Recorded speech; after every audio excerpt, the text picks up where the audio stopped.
Companheirismo no namoro e no casamento, Bruce Anstey. Já falamos sobre o que é ter a companhia do Senhor Jesus e o que é ter a companhia do apóstolo Paulo. Falamos também sobre a importância de estar em companhia de todos aqueles que temem a Deus e guardam os seus preceitos. Agora eu gostaria de mudar um pouco a direção e falar sobre companheirismo no casamento. Eu sei que não sou a pessoa mais qualificada para falar sobre esse assunto. Talvez irmãos mais velhos que eu falariam com mais entendimento sobre essa questão. A maioria das coisas que eu vou falar aqui foi transmitida a mim por outros, especialmente pelo irmão Gordon Ayoy, e meu exercício é passar esses princípios para guiar vocês.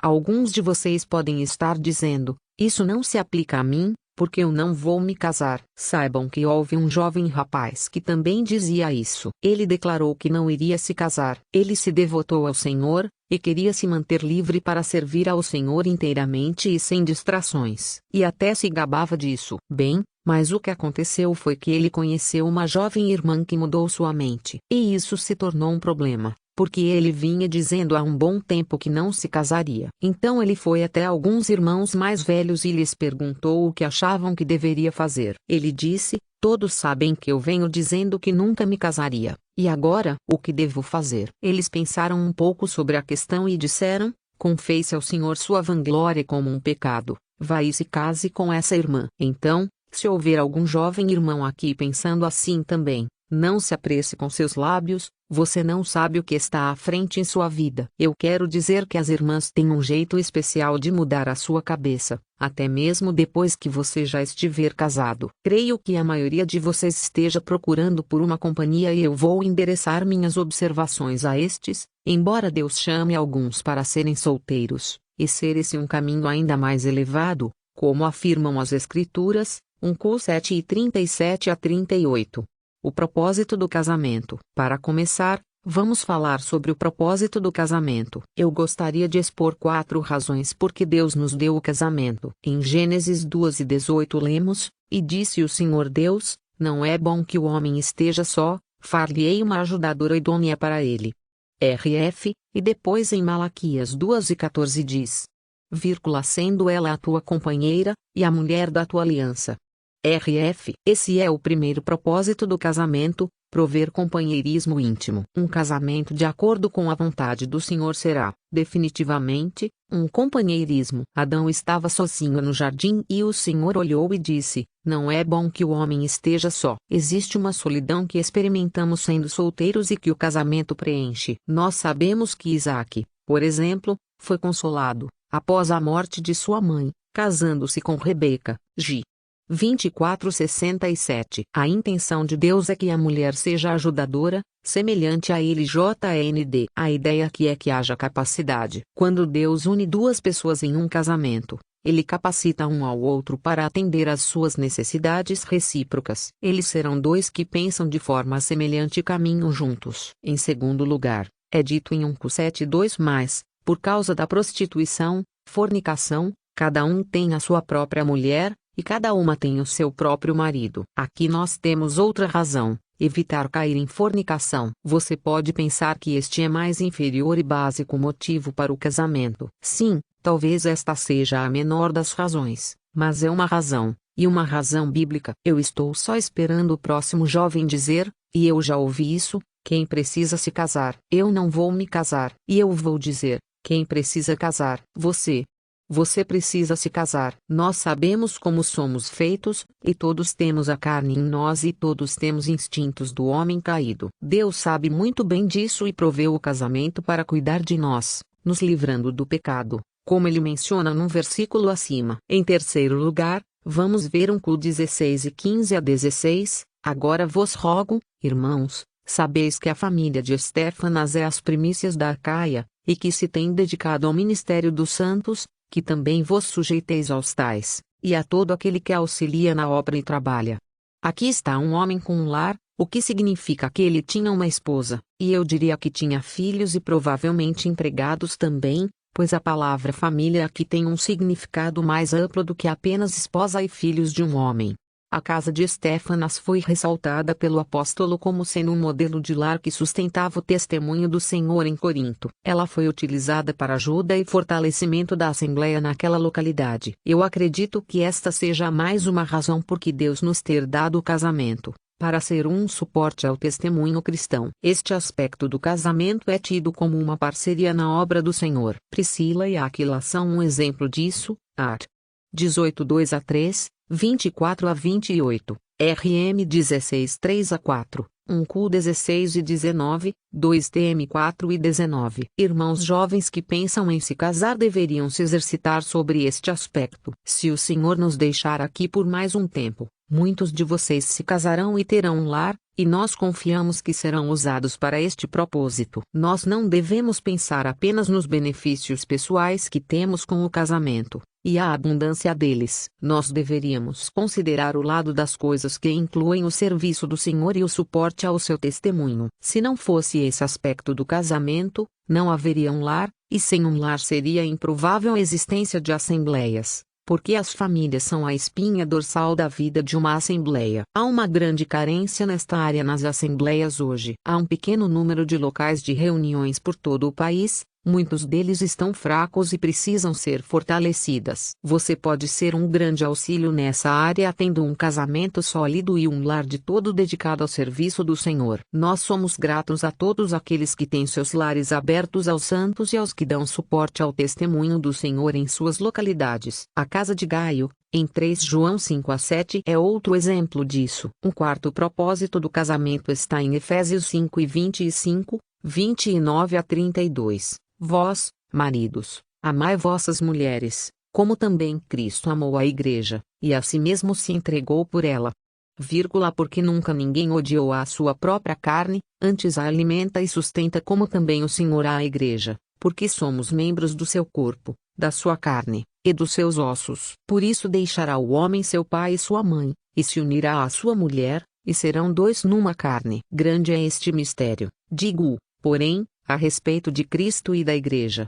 Vejo aqui outro belo propósito do casamento mostrar uma pequena figura de Cristo e da Igreja. A forma como nos comportamos em nosso casamento deveria ser uma réplica do amor de Cristo pela Igreja e da submissão da Igreja a Ele. Com certeza nós estamos longe disso, mas este deveria ser o nosso alvo. O duplo relacionamento no casamento cristão. Vamos ler 1 Coríntios 9:5. Não temos nós direito de levar conosco uma esposa crente. E também em Cantares de Salomão é dito por 7 vezes, minha irmã, minha esposa. Essa expressão indica a existência de um duplo relacionamento em um casamento cristão.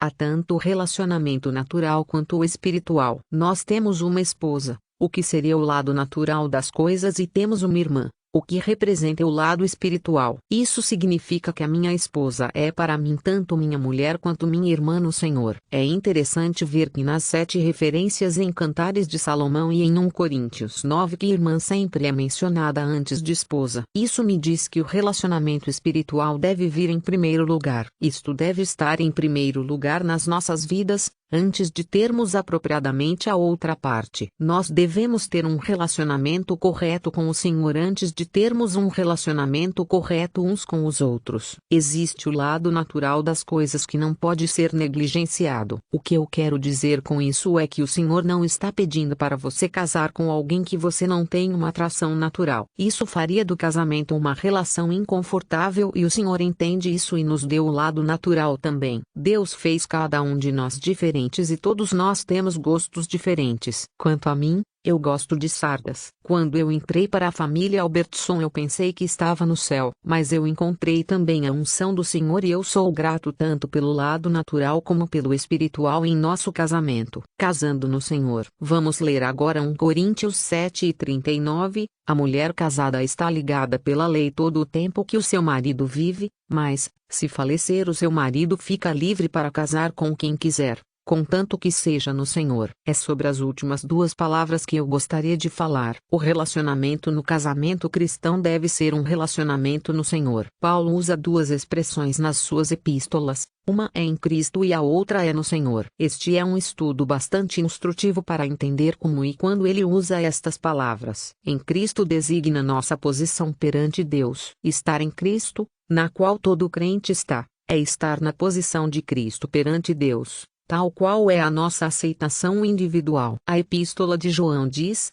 porque, qual ele é, somos nós também neste mundo. E João 4:17. Assim como o Senhor Jesus está agora, descansando em todo o favor e aceitação de Deus, à sua mão direita, assim estamos nós, na mesma posição, apesar de estarmos aqui neste mundo. Sua aceitação é a medida da nossa. Por outro lado, no Senhor refere-se ao reconhecimento da autoridade do Senhor sobre nós, em nossas vidas, de uma forma prática. Note que Paulo não apresenta o casamento cristão como algo que deveria ser meramente em Cristo, mas, ao invés disso, deveria ser no Senhor.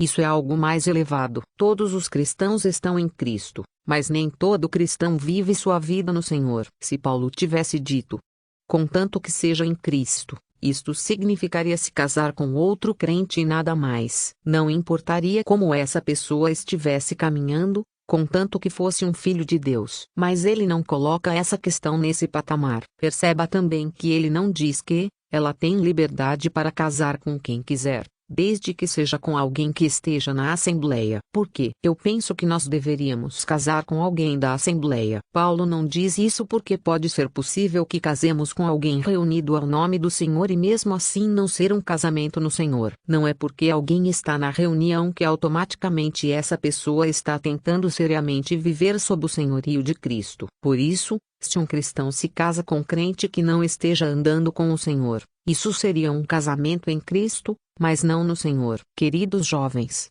nós queremos ver cada um de vocês casando no Senhor, um casamento no qual ambos reconheçam as reivindicações do Senhor em suas vidas. Assim vocês terão um feliz e frutífero casamento com a bênção do Senhor. Nos últimos 30 ou 40 anos tem havido muitos divórcios entre cristãos e isto acontece porque esses casamentos não foram no Senhor. De alguma forma o mundo entrou nesses casamentos e um ou ambos os parceiros podem não ter reconhecido a autoridade do Senhor sobre eles, e isto os levou a problemas. Paulo diz no versículo em 1 Coríntios 7:28, todavia os tais terão tribulações na carne, e eu quereria poupar-vos.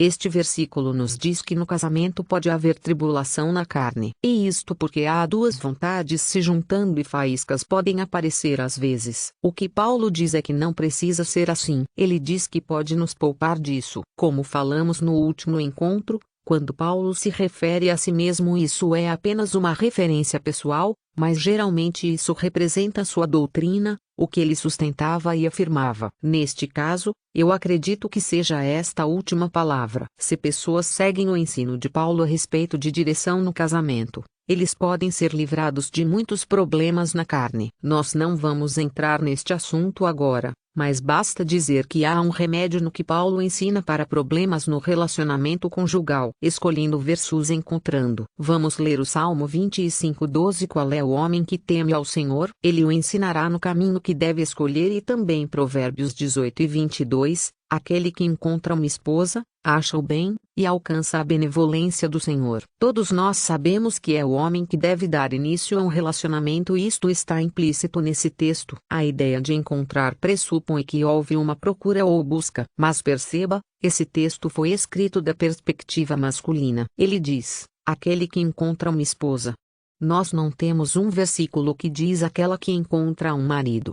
E você sabe a razão disso? A mulher não deve ser a que sai em busca. O homem é quem inicia o relacionamento. Mulheres que vão em busca de alguém manifestam certas coisas que os jovens precisam estar alerta, coisas sobre as quais falaremos mais tarde. Encontrar uma esposa é o exercício do jovem que quer se casar. Mas perceba também que o texto não diz aquele que escolhe uma esposa. Mas aquele que encontra uma esposa. Eu sei o que querem dizer quando dizem fulano escolheu uma jovem muito legal. Mas não encontramos nas escrituras que é o homem quem deve fazer a escolha. Há diferença entre escolher e encontrar. O versículo do Salmo 25 diz que o Senhor é quem faz a escolha. O jovem deve procurar. O homem vai à procura e encontra a pessoa que o Senhor escolheu para ele. Eu não quero dizer que ele deva sair correndo atrás de todas as jovens até que encontre a certa, mas simplesmente que encontre aquela que o Senhor tem para ele. Existem os dois lados disto, a soberania de Deus e a responsabilidade do homem. Quanto à soberania, o Senhor faz a escolha por você, mas quanto à responsabilidade, você faz a busca. Quem melhor do que o Senhor para escolher uma esposa para você, querido irmão? O Senhor conhece você melhor do que qualquer um, incluindo você mesmo, e escolherá exatamente o que você precisa em uma companheira. Então, o Senhor faz a escolha e você faz a busca. Este é o caminho indicado nas Escrituras. Nas ocasiões em que você vê na Bíblia homens escolhendo, no meu modo de ver, estão sempre num mau sentido. Por exemplo, em Gênesis 6:2 é dito que viram os filhos de Deus que as filhas dos homens eram formosas, e tomaram para si mulheres de todas as que escolheram. Mas isso não foi nada mais do que perversidade, ou impiedade. Depois também temos Sansão escolhendo uma esposa, e isto também não teve a bênção do Senhor. Isso significa que você deve orar como o salmista, mas tu, Senhor Deus, age por mim. SL 109:21, revista e atualizada. Se Deus tem, em seus propósitos, planos para você se casar, Ele já escolheu alguém. Isto nos traz grande paz quando sabemos que Ele tem o completo controle da situação. Isso significa que não há necessidade de entrar em pânico, pensando que outro irá se casar com aquela jovem antes de você. Assim, não se aborreça se outro rapaz está prestando atenção na jovem pela qual você tem orado. Se ela é a pessoa que o Senhor escolheu para você, algo acontecerá para que a outra pessoa saia do caminho. Sabendo que o Senhor fez a escolha, você pode ter confiança que Ele cuidará disso. Há uma pequena figura sobre isso em Juízes 20-21. O julgamento de Deus esteve sobre a tribo de Benjamim por causa do pecado deles e essa tribo sofreu grande redução, apenas 600 homens. Se aquela tribo devesse continuar em Israel, precisaria ser reavivada, e rapidamente. A única forma que ela poderia ser restabelecida seria por meio dos homens encontrando esposas, estabelecendo lares e assim reconstruindo a tribo. O problema é que o julgamento foi tão severo que não restaram mulheres benjamitas. Além disso, no capítulo anterior, os filhos de Israel juraram que não dariam as suas filhas para se casar com os benjamitas. Eles disseram, porém, nós não lhes poderemos dar mulheres de nossas filhas, porque os filhos de Israel juraram, dizendo, maldito aquele que der mulher aos benjamitas. JZ 21:18. Os anciãos de Israel deliberaram sobre o problema e sugeriram que eles poderiam contornar a decisão. Deveriam ir à festa em Siló, e ficar escondidos nas vinhas, e quando as filhas de Siló saíssem para dançar em rodas, cada homem deveria pegar uma esposa para si e levá-la de volta à terra de Benjamim. Assim, os filhos de Israel poderiam dizer que eles não deram esposas aos benjamitas, mas que eles as tomaram. E é dito, e os filhos de Benjamim o fizeram assim, e levaram mulheres conforme ao número deles, das que arrebataram das rodas que dançavam, e foram-se, e voltaram à sua herança, e reedificaram as cidades, e habitaram nelas. JZ 21:23. Veja que os anciãos não sugeriram que eles fossem aos moabitas ou aos filisteus buscar por esposas. Nem nós devemos pensar em ir buscar uma esposa no mundo. As Escrituras dizem, não vos prendais a um jugo desigual com os infiéis. 2 Cus 6 e 14. Tudo isso é muito instrutivo para nós. Como pessoas reunidas ao nome do Senhor, nós, assim como a tribo de Benjamim, somos fracos e pequenos em número por conta de nosso próprio fracasso. Nós temos tido a mão de Deus sobre nós em juízo governamental. Como resultado, nós temos sido reduzidos em número repetidas vezes. Em misericórdia, Ele deixou algumas assembleias aqui e ali, espalhadas pelo país e ao redor do mundo. Nosso atual exercício deveria ser e confirma o que ainda permanece. AP 3:2. JND, as assembleias precisam ser urgentemente reabastecidas e, então, o que ainda resta, permanecerá. E isso pode ser feito por um jovem sendo exercitado em como ter um lar como Estéfanas que iria dar suporte ao testemunho do Senhor. Para fazer isso certamente é preciso se casar e ter uma família. Quando os filhos de Israel encontraram os homens de Benjamim, eles estavam na penha de Rimon não sabendo o que fazer. JZ 20:45-48. Esses homens correspondem àqueles que hoje levam em conta apenas a soberania de Deus e, consequentemente, esperam Deus fazer alguma coisa. Semelhantemente, há homens que querem se casar e se sentam achando que Deus mandará uma jovem do céu cair em seu colo. Eles podem chamar isso esperando em Deus, mas há pouco ou nenhum exercício da parte deles. Eu não estou menosprezando o esperar em Deus. Mas se você levar as coisas dessa forma, terminará como os 600 homens que não tiveram uma esposa. Querido irmão, existem dois lados dessa questão: há a soberania de Deus em prover uma esposa, mas também há a nossa responsabilidade de encontrar uma esposa. Queridos jovens irmãos, se você vai se casar, é preciso estar exercitado a esse respeito e fazer a busca. Os filhos de Israel foram enviados aos homens de Benjamim e os chamaram para ir até a penha de Rimom e fazer alguma coisa para resolver a própria situação. Se você estiver esperando Deus trazer a você uma esposa, precisar sair da penha de Rimom, por assim dizer. Eles foram orientados a ir à festa anual de Siló. Isso era típico dessas ocasiões, quando o povo de Deus se reunia para festejar segundo o que é mostrado na palavra, e para fortalecer um ao outro por meio de feliz comunhão, ou seja, uma conferência bíblica, ou uma confraternização como esta em Lacém, que acontece anualmente. Estes são os lugares onde você precisa ir para encontrar uma esposa. A espreita nas vinhas falar e edificar ao abrigo, no sentido de estar quieto, em tais ocasiões, até você encontrar quem você crê que o Senhor tem para você. É preciso se esconder, até o momento certo. Observe, foi dito a eles para levar as mulheres que dançavam. Isso fala de alegria no Senhor. O tipo de jovem que você quer é uma que está evidentemente andando alegre com o Senhor. Lembro-me de um irmão que ao ouvir isso, disse: "Ok, então estamos nos arbustos." No dia seguinte ele veio até mim e disse: "Irmão, há uma irmã dançando nos arbustos." Eu disse: "Ó meu caro, ela está se mostrando um pouco atirada." Queridos, tenham cuidado com aquelas que são um pouco atiradas. Elas podem ser assim no casamento também. Quando os homens de Benjamim alcançaram seus objetivos e conseguiram uma esposa, é dito, e os filhos de Benjamim o fizeram assim, e levaram mulheres conforme ao número deles, das que arrebataram das rodas que dançavam, e foram-se, e voltaram à sua herança, e reedificaram as cidades, e habitaram nelas. JZ 21 e 23. Isso é uma figura do exercício de construir e dar suporte ao testemunho do Senhor na comunidade de onde viemos, tendo uma casa onde servirmos ao Senhor.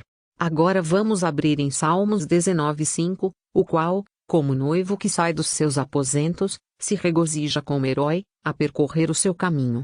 Revista e atualizada. Isso não é interessante? Aqui está um homem em seu caminho para ser um noivo.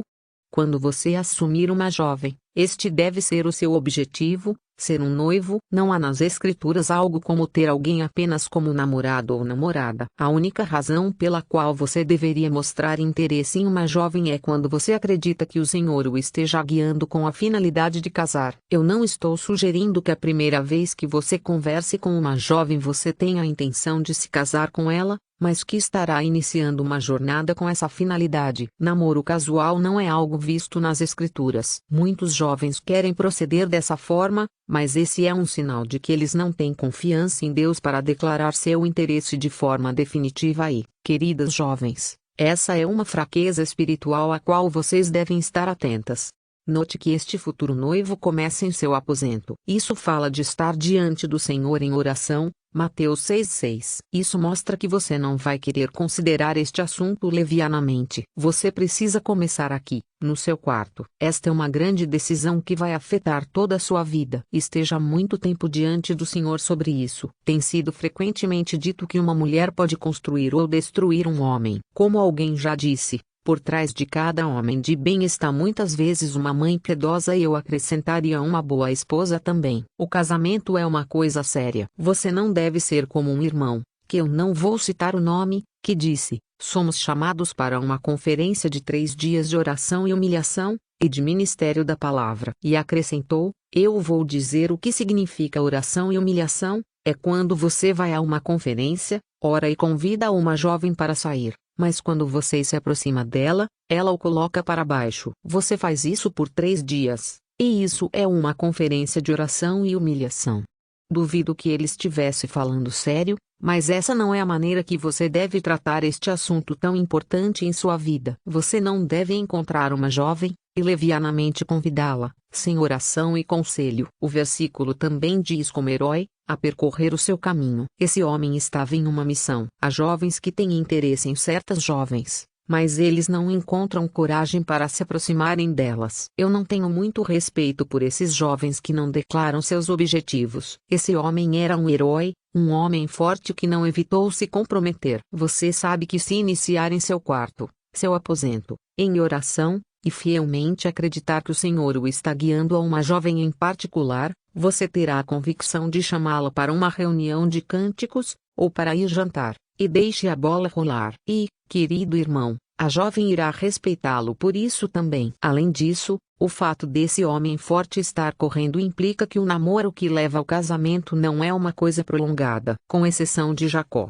GN 29:18-20, cuja alma estava vivendo em um país distante por assim dizer, você verá que na Bíblia, namoro e noivado são geralmente por um curto período de tempo. A Bíblia não dá embasamento à ideia de longos namoros ou noivados. Talvez, se a irmã for muito jovem, você deva esperar, mas em outra situação, será um tempo curto. Mesmo na figura da união de Cristo e a Igreja é dito que isso acontecerá em um breve tempo. Em Hebreus 10:37 está escrito, porque ainda há um pouquinho de tempo, e o que há de vir virá, e não tardará. Na tradução de J.N. Darby diz bem pouco tempo. Isso pode não parecer assim, pois já se passaram 2000 anos, mas isso é um pouquinho de tempo. Um dos motivos pelo qual a Bíblia nos encoraja a noivados curtos é pelo que encontramos em 1 Coríntios 7:1-2. Quanto mais nos tornamos íntimos um do outro, maior é o perigo de picar. Nós nunca seremos mais sábios do que a palavra de Deus. O que confia no seu próprio coração é insensato. PV 28:26. 4 coisas para procurar. Vamos voltar a Gênesis 24 e olhar para 4 coisas que um irmão deve procurar em uma provável esposa. Esse capítulo, como você sabe, fala sobre Isaque recebendo uma esposa. Encontramos Abraão sendo exercitado sobre a questão de seu filho ter uma esposa, e, naturalmente, queria o melhor para ele. Qual pai não gostaria? Existem certos princípios úteis encontrados aqui que podem orientar um irmão em busca de uma esposa. Abraão teve um servo que saiu e encontrou esta mulher para Isaque. Esse servo é um tipo do Espírito de Deus, e jovens, espero que vocês deixem que o Espírito de Deus encontre a pessoa certa para você. Ele não comete erros. O servo assume a liderança em todo este exercício. É uma figura do Espírito de Deus levando um jovem a encontrar aquela que Deus escolheu para ele. Vamos ler os versículos em Gênesis 24, 3-4, para que eu te faça jurar pelo Senhor Deus dos céus e Deus da terra, que não tomarás para meu filho mulher das filhas dos cananeus, no meio dos quais eu habito, mas que irás à minha terra e à minha parentela, e dali tomarás mulher para meu filho Isaque. Ele diz minha terra e minha parentela, e isso fala a respeito de compatibilidade. Esta é a primeira coisa a se considerar. Abraão queria que Isaque tomasse uma mulher da mesma família da qual ele veio. Da mesma forma, você deve se casar com alguém que venha da mesma família que você é, a família de Deus. Mas mais do que isso, você deve se casar com alguém que não seja apenas um filho de Deus, mas alguém que seja compatível com você. Tanto quanto possível, você deve buscar compatibilidade em um relacionamento conjugal, primeiramente compatibilidade cultural, porque a união de pessoas de diferentes culturas pode ser difícil. Nesse caso pode haver mais do que problemas na carne sobre o que já falamos, ou idades compatíveis.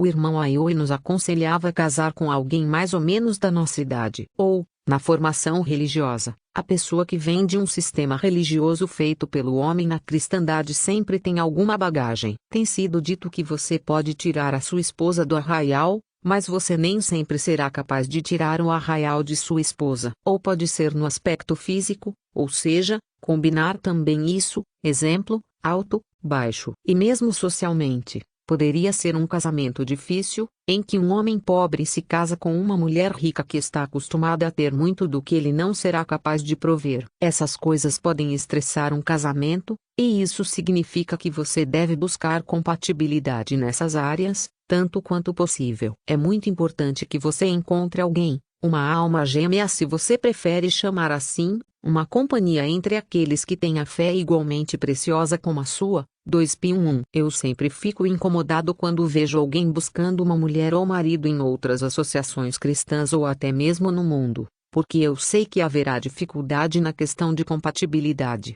Esteja tendo em olhar, por assim dizer, para dentro de sua própria tribo. Essa é uma expressão em Números 36, onde foi dito aos filhos de Israel a se casarem com pessoas das suas próprias tribos. Aplicando isso a nós, como cristãos, seria nos casar com pessoas com as quais estamos em comunhão, em outras palavras, com alguém que esteja reunido somente ao nome do Senhor. É interessante ver nesse capítulo que quando a terra foi dada por herança aos filhos de Israel, as 5 filhas de Zelofeade, cada uma recebeu uma parte, o que era bastante incomum. Normalmente, a herança em Israel era dividida entre os filhos na família, e era esperado que as filhas se casassem com homens que tivessem a porção recebida dos pais deles. Mas, como elas não tinham irmãos, a herança do pai ficou para elas. Isso significava que os homens que se casaram com elas tiveram dupla porção, teriam a porção recebida de seus próprios pais e estas mulheres também teriam uma porção. Eu diria que isso as tornou bastante aptas para se casar,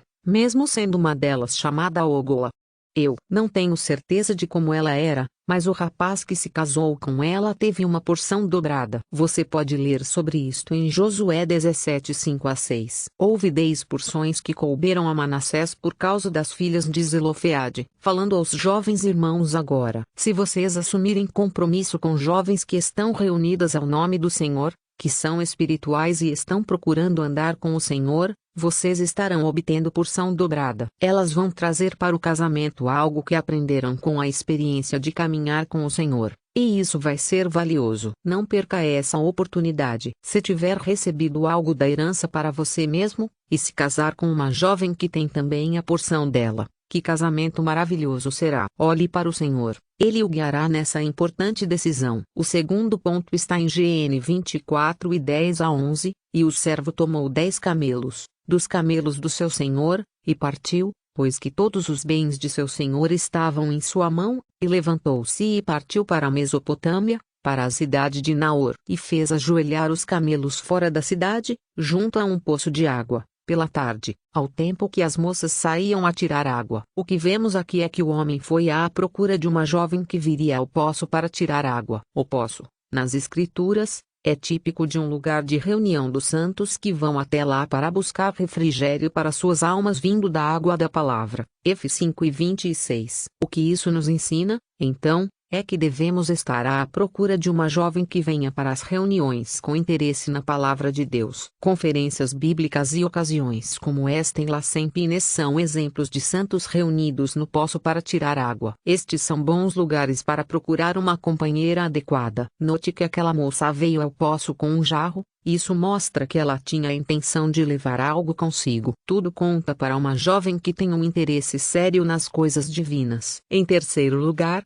nos versos 17 e 18 temos: então o servo correu-lhe ao encontro, e disse: peço-te, deixa-me beber um pouco de água do teu cântaro. E ela disse: bebe, meu senhor. E apressou-se e abaixou o seu cântaro sobre a sua mão e deu-lhe de beber. Perceba que foi o homem que tomou a iniciativa. Ela não correu para ele. Foi ele quem correu para ela. Veja também que ela o chamou de Senhor. Além disso, ela não tomou a frente e o convidou para ir à casa de seu pai. Ela deixou que seu irmão fizesse isso. V.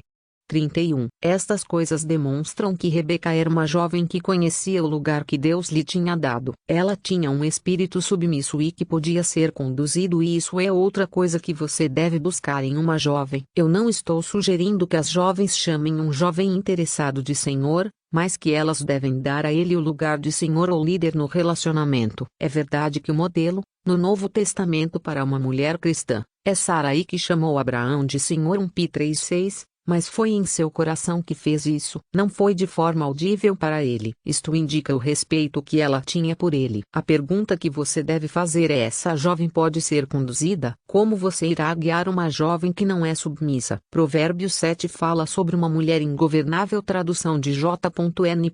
Darby. Um irmão mais velho disse uma vez: você pode casar-se com sua própria disciplina. Eu não sei se ele estava falando da sua própria experiência ou não, mas isso certamente é uma verdade. Nós temos visto alguns casamentos cheios de tristeza, então você tem que tomar cuidado com essa questão. O mundo ensina as jovens a ser exatamente o oposto disso, mas mundanismo em uma jovem não é algo desejável. A quarta coisa que você deve observar do que vemos em Rebeca está nos versos 19 e 21. E, acabando ela de lhe dar de beber, disse: Tirarei também água para os teus camelos, até que acabem de beber. E apressou-se, e despejou o seu cântaro no bebedouro, e correu outra vez ao poço para tirar água, e tirou para todos os seus camelos. E o homem estava admirado de vê-la, calando-se, para saber se o Senhor havia prosperado a sua jornada ou não. O ponto aqui é que ela desejava dar água a todos os 10 camelos. Eu li em algum lugar que camelos bebem algo como 120 litros de água em 10 a 15 minutos. Nisto vemos que Rebeca era esforçada e isto também é algo que você deve procurar. Ela não era uma jovem preguiçosa. Ela não era uma princesa que queria que todas as coisas fossem feitas para ela. Existem jovens que são notadas por quererem ser servidas a todo o tempo. Mas o que você deve buscar é uma jovem que queira trabalhar, uma que saiba o que é colocar pesos nos ombros. Tito 2,5 diz que a mulher deve ser diligente no trabalho de casa. Tradução de J.N. Darby. Isso será especialmente necessário no seu serviço ao Senhor, no suporte ao testemunho na assembleia local como um casal. Ter uma família e ter a sua casa aberta, e pessoas entrando e saindo dela, requer trabalho. Mas, se isso promove o testemunho do Senhor e incentiva os santos, é um bom trabalho. Para resumir, essas são as coisas que você deve procurar: 1. Compatibilidade. 2. Interesse nas coisas divinas. 3. Submissão. 4. Diligência. Note que o servo não estava tentando encontrar a jovem mais bonita, ou a mais experiente. Não, foram essas 4 coisas que ele procurou e são estas que você deve procurar também. Porventura andarão 2 juntos, se não estiverem de acordo? 3:3, discernindo o caráter. Talvez pergunte: como posso discernir essas 4 coisas em uma jovem, quando eu só posso estar numa conferência ou numa reunião como esta algumas vezes por ano? É difícil saber essas coisas em breves encontros. Bem, essa é uma boa pergunta. Para respondê-la, vamos ler Atos 15:40, um princípio útil que foi dado a mim pelo Senhor. Aioi. E Paulo, tendo escolhido a Silas, partiu, encomendado pelos irmãos à graça de Deus. Você pode dizer: o que isso tem a ver com este assunto? Eu acredito que o princípio encontrado nesse versículo é amplo o suficiente para ser aplicado em uma série de situações, mesmo no companheirismo do casamento. O ponto que eu quero abordar aqui é que Paulo teve a recomendação de seus irmãos na escolha de Silas. Isso é algo que você necessita, a recomendação da jovem pelos irmãos da assembleia dela. Eles conhecem o caráter e os costumes dela melhor do que você. Alguém uma vez disse: você pode observar muito prestando atenção. Como isso é verdade quando se trata de discernir o caráter de uma jovem. Você precisa usar seus olhos, mas não apenas os seus olhos, mas os olhos de irmãos fiéis, cujo discernimento seja da sua confiança. Uma jovem pode ir para uma conferência com uma caneta e um bloco e mostrar interesse, e você diz para si mesmo: isso parece ser bom. No entanto, se perguntar sobre o comportamento dela em casa e em sua assembleia local, você descobre que ela vai às reuniões esporadicamente, e é conhecida por não mostrar interesse na palavra de Deus e que, na verdade, é a primeira vez que alguém a viu com um bloco e um lápis na mão. Você faria bem em parar para pensar novamente. Quão gratos devemos ser aos irmãos fiéis de uma localidade que darão retamente as qualidades sobre alguém de suas assembleias. Você deve pedir conselhos a eles, afinal de contas, eles devem querer o melhor para você. E vice-versa. Isto se aplica a um jovem que pode mostrar um interesse em uma de vocês, jovens. Descubra pelos irmãos da assembleia como ele realmente é. Eles podem lhe dar conselhos que irão lançar luz sobre o verdadeiro caráter do rapaz. Há pelo menos 3 ou 4 áreas nas quais você pode olhar para discernir o caráter de uma pessoa. O irmão Aioi apontou várias dessas coisas para mim, e eu quero repassá-las para você. Eu me lembro dele dizendo aos jovens em sua casa de campo há 25 anos, que você deve aprender a ler os indícios do caráter de uma pessoa. Em primeiro lugar, você pode olhar para o que é básico no comportamento e na atitude da pessoa e discernir algumas coisas. O caráter é formado por um hábito que se repete continuamente. A reputação é adquirida por um ato, mas um caráter é construído de uma camada por vez, até que a pessoa fica conhecida por algo que faz. Todos nós temos um caráter, você só precisa aprender a ler os indícios do caráter de uma pessoa. Um exemplo que vem à mente é uma recente leitura da Bíblia em nossa reunião local. Nós estávamos em 1 Pedro 4:15. que fala sobre a intrometida, e alguém perguntou o que era uma intrometida. Parece-se que os irmãos veem isso com um significado mais profundo do que o Espírito de Deus planejou. Vários pensamentos foram formulados, deram inúmeras voltas em torno disso e tentaram explicar o que era uma intrometida. Finalmente, eu disse: eu acredito que o significado é claro. Uma intrometida é uma pessoa que se ocupa da vida dos outros. Eu disse a um irmão, depois da reunião, que, por vezes, um significado de algo pode ser mais bem compreendido ao se conhecer o caráter de uma pessoa. A pergunta sobre o significado de intrometida poderia ser simplesmente respondida, perguntando: você conhece a irmã tal? Você diria: ah, sim, agora eu sei o que significa. Se você conhecesse aquela irmã, saberia exatamente o que é uma intrometida. Mas eu não estou implicando com as irmãs aqui. Um irmão também pode ser um intrometido. O ponto que quero ressaltar é que todos nós temos um caráter, para o bem ou para o mal. E quando se trata deste assunto, precisamos ler os indícios do caráter de uma pessoa para saber que tipo de pessoa ela realmente é. Lembro-me de Sr. Ayoe nos pedindo para ver algo mais profundo em uma jovem que é, digamos, agressiva, aquela que anda à caça dos jovens. Tudo o que se pode ver é que ela é uma jovem que sempre se adianta e que pode ser difícil de se lidar em um casamento. Ele nos levou a olhar para além, para as coisas mais profundas. Ele disse que essa jovem, sabendo ou não, o que ela realmente está fazendo é levantar a mão como uma bandeira, dizendo: eu só quero que todos vocês saibam que eu não vivo pela fé. Eu não posso confiar no Senhor para prover um marido para mim, então eu estou fazendo isso por mim mesma. Isto demonstra abertamente o caráter de uma jovem e dá uma forte indicação de qual lado o vento está realmente soprando na alma dela. Se você fosse se casar com uma pessoa assim, esse vai ser o jeito que ela vai lidar com tudo, a menos que ela cresça em sua alma. Ela nunca aprendeu a confiar no Senhor nas questões da vida. Por isso, se vierem dificuldades no casamento, você pode ter certeza que ela irá lidar com a situação do mesmo modo. Não espere que ela esteja olhando para o Senhor e esperando nele em uma dificuldade, isto não tem sido hábito na vida dela. Agora, queridas irmãs, eu não estou tentando transmitir a ideia de que você deva tornar mais difícil a aproximação de um jovem. Eu não quis dizer isso. Você precisa ser acessível e estar disponível. Você deve sorrir e não tornar isso difícil para o pobre rapaz. Você não deve se enclausurar entre as suas amigas e olhar para baixo quando algum menino passa. Como você espera que um rapaz rompa essa barreira? Tenha um pouco de misericórdia. Em segundo lugar,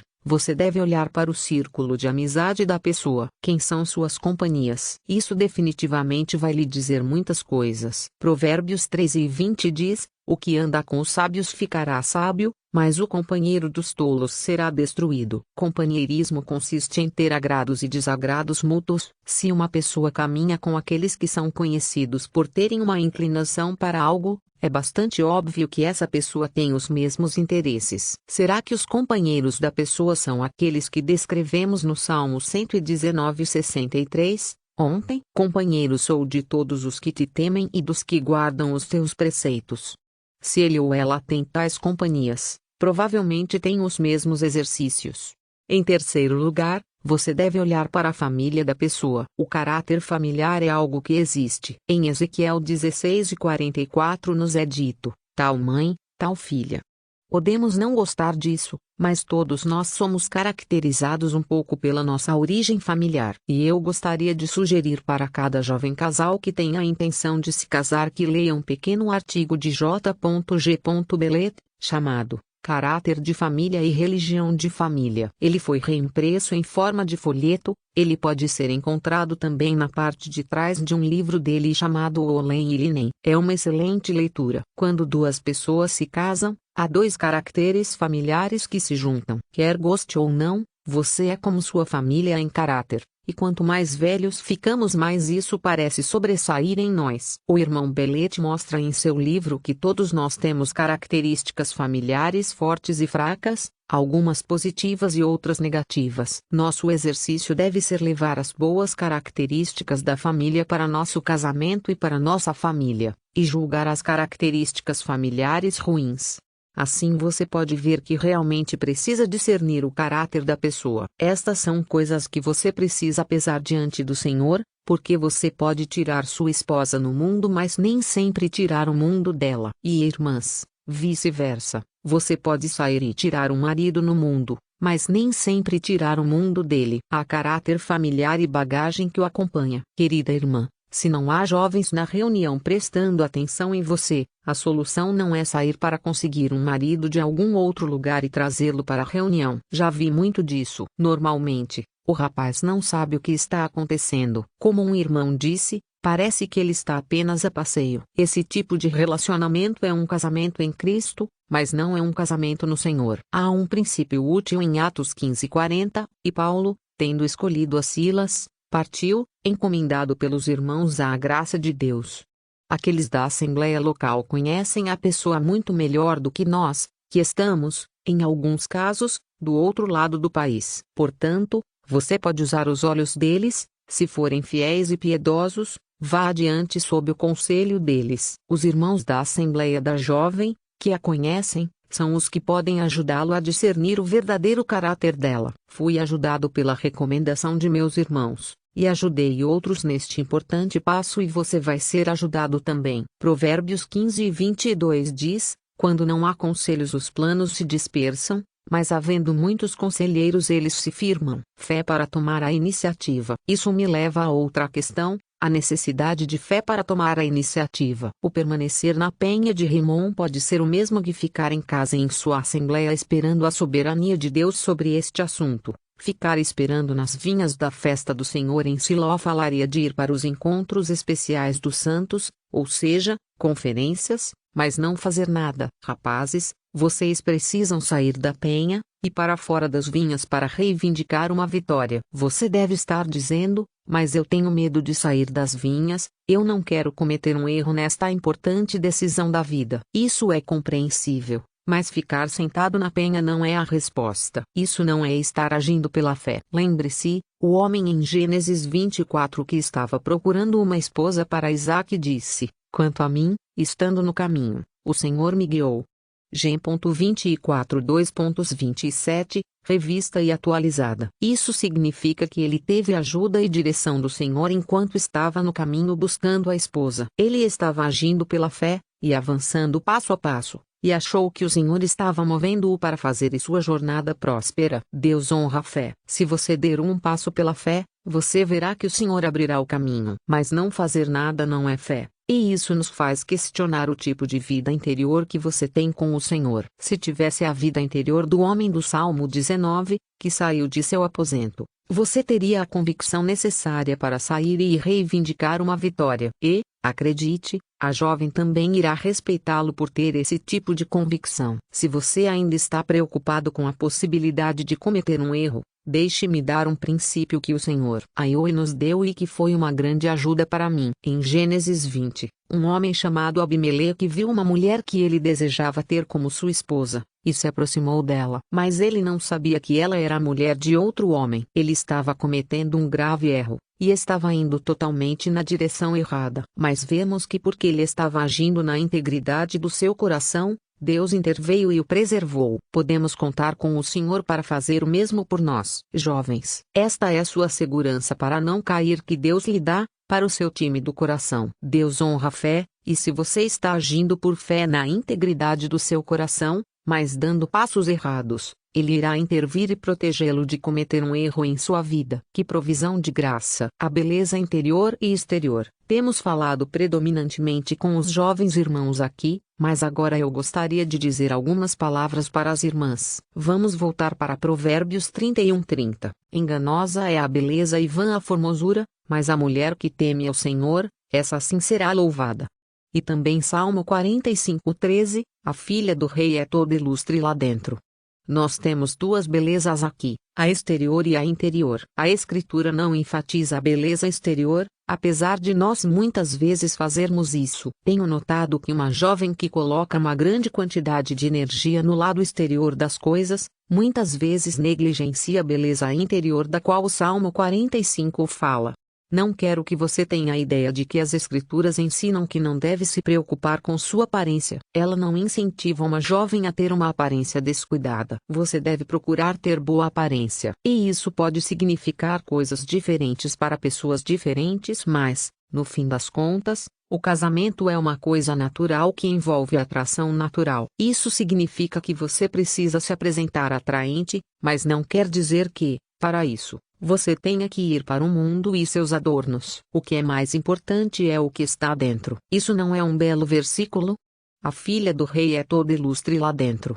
Ela tinha uma beleza interior. Uma irmã mais velha disse à minha esposa anos atrás: se uma jovem não for bela aos 16 anos de idade, ela não tem culpa disto, mas se não for bela aos 60 anos, a culpa será dela. Se uma pessoa anda com o Senhor, haverá uma beleza moral que será formada nela e que emanará por todos os lados. Quando a beleza jovem desaparece com a idade, o que resta é o que a pessoa realmente é. Se a pessoa não tem andado em submissão ao Senhor, a beleza interior não será achada. A ênfase no mundo está no que é exterior, mas você deve prestar atenção ao que está no interior. A Escritura diz: mas o homem encoberto no coração, no incorruptível traje de um espírito manso e quieto, que é precioso diante de Deus.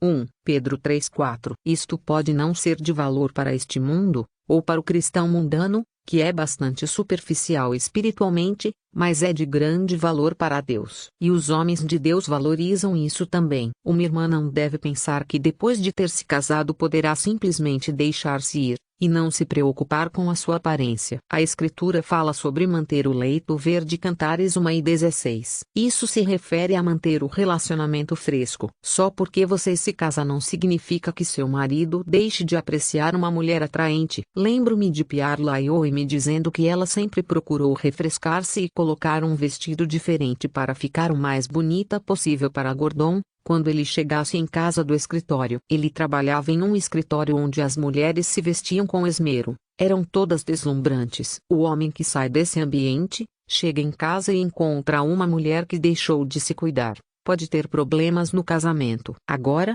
algumas de vocês podem olhar para outras aqui que são de beleza impressionante e achar que elas têm uma vantagem injusta. Mas eu não sei se concordo com vocês. Eu já disse isso antes e vou dizer de novo. As jovens que são de grande beleza natural, e há muitas delas aqui, parecem atrair um certo tipo de homem que normalmente são bastante superficiais. Então, acho que uma jovem que é belíssima tem uma certa desvantagem, porque, 9 em cada 10 vezes, esse é o tipo de pessoa que geralmente se aproxima dela. As jovens de aparência mais comum têm uma melhor chance de conseguir um marido piedoso. Então, tenho um certo tipo de pena de vocês, queridas irmãs, que são muito bonitas. Eu realmente tenho. Vocês têm que lidar com esses rapazes que geralmente se importam mais com as questões exteriores. Agora, apenas um comentário sobre o seu cabelo. A Bíblia diz que o cabelo de uma mulher é para ela uma glória. 1 Cor 11:15. Revista e atualizada, mas não acho que muitas mulheres cristãs acreditam nisso. É um fato que o cabelo longo e solto é atraente para os homens. Se vocês não acreditam em mim, por que tantas mulheres do mundo e que atraem os homens têm um cabelo mais longo? Observe as mulheres que são supostamente as mais belas, olhe para aquelas que são usadas em publicidades de autopeças, etc., onde os homens são mais propensos a comprar, todas elas têm cabelos longos e soltos. Por que você acha que os publicitários fazem isso? É porque eles sabem por experiência própria que isto é atraente para os homens. Mas por mais estranho que seja, muitas mulheres cristãs não parecem saber disso. Elas querem parecer atraentes, então elas cortam o cabelo. Isso não faz sentido. Eu lhe digo, os filhos deste mundo são mais prudentes na sua geração do que os filhos da luz. Lucas 16:8. Ao cortar o seu cabelo, você está apenas diminuindo a sua beleza. Eu sei que uma mulher que tem o cabelo muito fino, à medida que envelhece, não pode usá-lo muito longo, mas eu não estou falando sobre isso. Então, se você quer aparentar o seu melhor, deixe seu cabelo solto em seus ombros. Acredite em mim, é atraente. Eu não estou dizendo que você deve ter uma aparência mundana. Minha cunhada costumava dizer: você é comprada por aqueles para quem você se anuncia. Se você se produzir toda de uma forma mundana, você vai atrair um rapaz mundano. Se vestir de forma provocativa e sem modéstia, Você vai atrair a carne de um homem e um homem carnal será aquele que vai se aproximar de você. Querida irmã, é isso que você quer? Não, você quer um marido que tenha alguma profundidade espiritual, um homem a quem você possa olhar com respeito. Então, cuidado quando esse tipo de jovem se aproxima e começa a prestar atenção em você. Você sabe o que quero dizer? O tipo que se senta largado na cadeira e não presta muita atenção ao que está sendo falado. Talvez ele abra a primeira referência da escritura, e,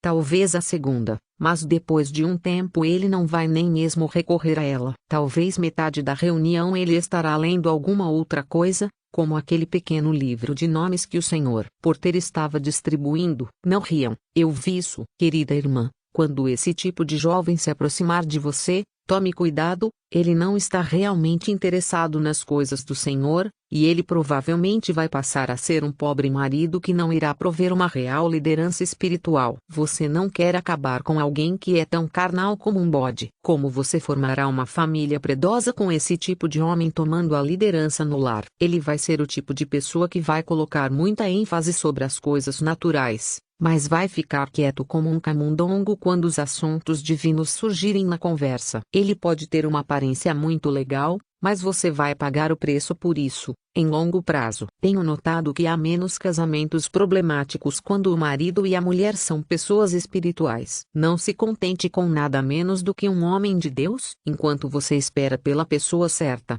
um homem espiritual, os homens do mundo no trabalho ou na escola podem se aproximar de você e, é claro, você precisa rejeitar tais investidas. As escrituras são claras quanto a isso. Não vos prendais a um jugo desigual com os infiéis. 2 Cus 6 e 14. Deus lhe dará a graça para fazer isto. Eu conheço uma irmã que, quando foi para a faculdade, os rapazes se aproximaram dela e queriam sair com ela, e ela recusava essas propostas. Finalmente, um deles perguntou por que ela não queria sair com ninguém, e ela explicou que ela não saía com os jovens do mundo. Ele olhou para ela e perguntou: se você não fizer isso com rapazes do mundo, com quem você vai sair então? Só com os de Marte. Ele não entendia o que ela queria dizer, mas ela não tinha a intenção de acabar ficando com esse tipo de homem como seu marido. Para encerrar, apenas mais um comentário às que estão desanimadas. Tenho certeza de que pode ser muito desanimador esperar que os jovens saiam da penha de Rimon e fiquem dando voltas nas vinhas nas conferências. Talvez você olhe em volta e pense que simplesmente não há muitos como o homem no Salmo 19.